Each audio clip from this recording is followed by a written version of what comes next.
गुरुजी का सत्संग आज सत्संग में चला था कि गुरु ने हमको विवेक दिया है, विवेक से काम लें।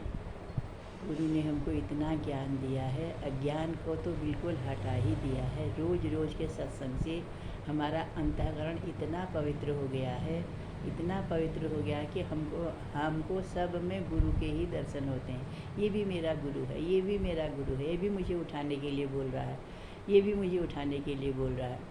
तो गुरु ने बताया कि एक बार एक दंपति थे, उनके 2 बेटे थे, एक 26 साल का, एक 24 साल का, 2 जवान बेटे थे।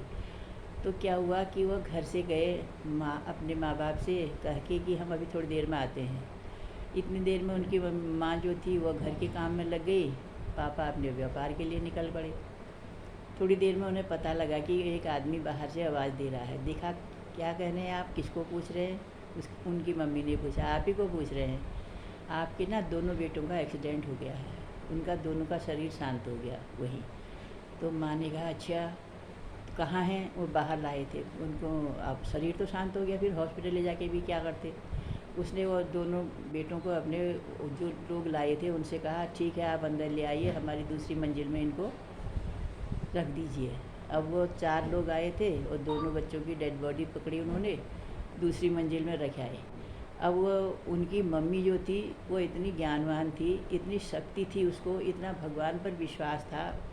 तो उसने कहा, जितने दिन हमारे पास रहे कोई बात नहीं, चले गए तो भगवान ने हमको दी थी भगवान की अमानत। भगवान ने कहा था इनको संभालो और इनके साथ खेलो, प्यार करो, और जब मुझे चाहिए होंगे तो मैं ले जाऊंगा। अब जब कोई मुझे अपनी अमानत दे के जाता है तो ले जाता है तो मुझे दुख नहीं होना चाहिए। ये उसके समझ में आ गया था, उनकी मम्मी के। तो उन्होंने कहा भगवान ने दिया था, अब भगवान की चीज़ थी, वो ले गए। तो उसने खाना बनाया और जब उसका पति आया अपने व्यापार से निवृत्त हो गए तो उसने कहा, आप हाथ मुँह धो लीजिए, मैं खाना लगाती हूँ। उसके पति ने कहा कि खाना तब लगाओगी जब बच्चे आ जाएंगे, भी बच्चे भी तो नहीं आए हैं। तो उसने कहा, नहीं बच्चे आते रहेंगे, आप खा लीजिए, खाना ठंडा हो रहा है। कहा ठीक है। उसको खाना खिलाया। तो खाना खाने के बाद उसने जब खाना खा लिया था तो उसकी पत्नी ने कहा उससे कि यह एक बात बताइए मुझे, एक बार मैं पड़ोस से 2 हीरे मांग के लाई थी, अब वो हीरे मैंने संभाल के घर में रखे हैं। अब क्या है, वो 1-2 बार तो उसने मांगने के लिए भी आई वो मेरे हीरे। मैंने कहा अब दूंगी तब दूंगी, अब मेरा मन ही नहीं है उनको हीरा देने का। अब मैंने वो हीरे देने चाहिए उनको, नहीं देने चाहिए, आप बताइए।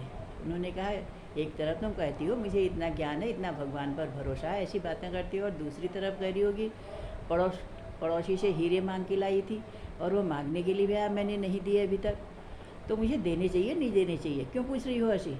जिसकी चीज़ है उसको देनी चाहिए। पहले तो तुम्हारा काम हो गया था, तुमने 1-2 जगह उसको यूज कर लिया था, जिस काम के लिए मांग लाई थी तभी दे देने चाहिए थे, लेकिन तब नहीं दिए, अब तो दे दो। जिसकी चीज़ है उसके पास पहुंचा दो उसको, तुमको भी शांति मिलेगी और उसका भी मन नहीं चलेगा, क्योंकि उसने तो अपनी अमानत दी थी तुझे, तुमको तो इसलिए उन्होंने कहा, यही मैं पूछना चाह रही थी, चलिए आप ऊपर। उसने कहा, ऊपर क्या करना है? कहा चलिए। तो अब उसने दोनों बेटों का ऊपर से जो चादर उड़ाई थी वो चादर हटाई, कहा यही है हमारे 2 लाल, 2 हीरे जो हैं यही हैं। अब वह भगवान ने हमको इतने दिन के लिए दिए थे तो हमने अपने पास रखे, भगवान से नहीं कहा कि आपकी अमानत है। आज भगवान मांगने के लिए आ रहे हैं तो हम फिर भी देने के लिए तैयार नहीं हैं। अब 1-2 बार मांगने के लिए आए, मैंने नहीं दिया, अब उसकी चीज़ है वो तो ले ही जाएगा ना, वो ले गया है अपनी चीज़ को, अपनी अमानत को ले गया है। पहले तो उसको कुछ समझ ही नहीं आएगा, कैसी माँ है ये, इसके बेटे दोनों की डेड बॉडी पड़ी है और ये प्रवचन दे रही है, ऐसे बता रही है। फिर माँ ने उनसे कहा, आप क्या समझ रहे हैं कि हमारे थे ये, हम कहीं से लाए थे इनको, और जब हम जाएंगे क्या ले जाएंगे? वो परमात्मा की अमानत थी ना, उसने हमको दिए थे, आज वो अपनी अमानत ले गया, हमको तो खुश होना चाहिए। तो खुश कौन होगा? एक ब्रह्मज्ञानी होगा, जिसने सब में से आसक्ति निकाल दी। पहले तो मैं की आसक्ति निकाल दी, मैं हूँ तो तब तो मेरे बेटे हैं ना वो, अब मैं ही नहीं हूँ तो मेरे बेटे कहाँ से आ गए? मैं भी नहीं हूँ और मेरे वाले भी नहीं है। जिसको इतना समझ में आ गया तो उसको दुख नहीं होता। आज कितने दिन से यही पॉइंट सत्संग में चल रहा है कि जिसका स्टेशन जब आता है वह उतर जाता है, तो हमको दुख नहीं होना चाहिए। अब उसके आदमी ने कहा, अब जो हो गया है। तुम तो इतनी बड़ी बड़ी बातें कर रही हो, इतनी ज्ञान की बातें कर रही हो, मेरे को समझ कुछ नहीं आ रहा है, लेकिन इनका अंतिम संस्कार तो करना ही है। इनको जैसे हम लोगों ने पाला था, इतने प्यार से रखा था, अब ये हमको छोड़ के चले गए, ये थोड़ी कि हमको ऐसे ही छोड़ दें इनको। फिर उसने कहा चलो इनका अंतिम संस्कार करते हैं। अंतिम संस्कार करने के बाद दोनों पति पत्नी रोए नहीं। उन्होंने कहा वो कहीं नहीं गए हैं, हमारे यादों में हैं, हम उनको याद करेंगे, अच्छी अच्छी बातें याद करेंगे उनके, और अगर हम रोएंगे तो उनकी आत्मा को भी दुख होगा।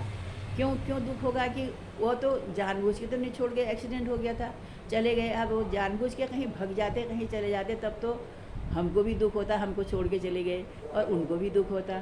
अब वो परमात्मा की इच्छा है, जब जैसे जहाँ रखे, जब बुलाए, तो इसलिए ये बातें हमारी समझ में आ जाती है, तो हम दुखी सुखी होने से बच जाते हैं। तो इसलिए सबको क्या करना है कि रहना परिवार में है, उसमें से आसक्ति निकाल के, मोह निकाल के अपने आनंद में रहना है। अपने आनंद में हम तभी रह पाएंगे जब हम सबसे अपना मोह निकालेंगे। जैसे चल रहा था सत्संग में, एक गाड़ी ख़रीद के लाते हैं हम, जब तक तो वो शोरूम में है तब तक हम उसको कुछ नहीं, टूटे चाहे खरोंच लगे चाहे कुछ हो, लेकिन वहाँ से ख़रीद के हम जब अपने घर ले आते हैं तो उसमें मैंने क्या करा, मेरा अपना डाल दिया, मेरी गाड़ी। तो गाड़ी को ज़रा सा खरोंच लगी या कहीं से कुछ नुकसान हो गया तो मुझे दुख होता है। उतनी मुझे खुशी नहीं मिली गाड़ी ख़रीदने में जितना मुझे दुख होता है अब। ऐसे ही कह रहे हैं कि जो मकान बनाया हमने इतने प्यार से, तो वो मकान में अगर कुछ हो जाता है तो हमको दुख होता है। मकान कभी नहीं कहता है, अगर हम मकान ख़रीद के उसमें नहीं भी रहते हैं, किसी को बेच भी देते हैं, तो वो मकान नहीं कहता है मैं तेरा हूँ, और वो नहीं रोता है। वो गाड़ी नहीं रोती है मैं तेरी हूँ, क्योंकि वह जड़ वस्तु को भी मैंने अपना बना लिया, इसलिए मैं दुखी सुखी हूँ। किसी को अपना बनाने की ज़रूरत ही नहीं है।